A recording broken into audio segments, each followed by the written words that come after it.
RGB 18h45, le journal d'information locale avec Claire Pipolo.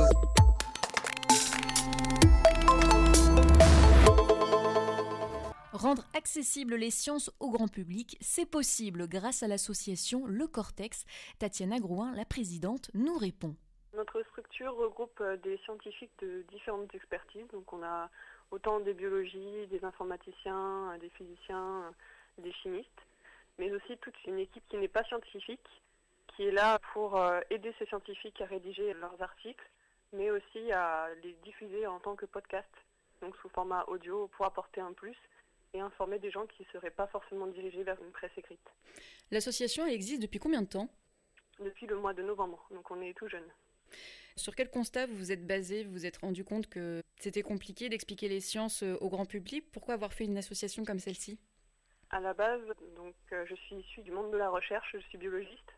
Donc, j'ai beaucoup travaillé avec des chercheurs ou des doctorants.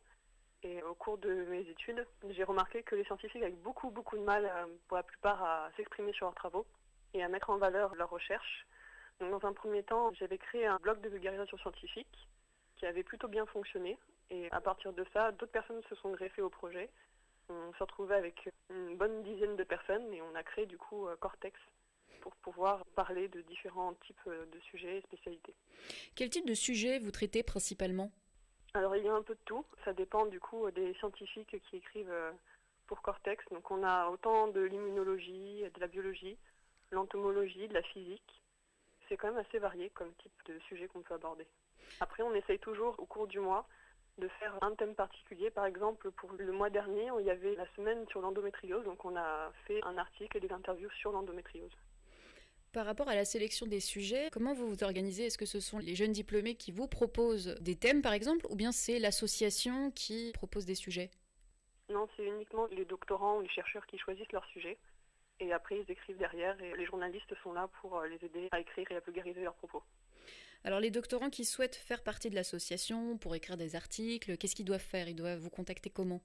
Ils doivent nous contacter par mail et c'est à peu près tout. Après, on discute, on voit ce qu'ils attendent de nous et c'est parti. C'était Tatiana Grouin, la présidente de l'association Le Cortex. Si vous aussi vous voulez découvrir l'univers scientifique ou bien vous informer sur certains sujets, rendez-vous sur le site internet www.le-cortex.com.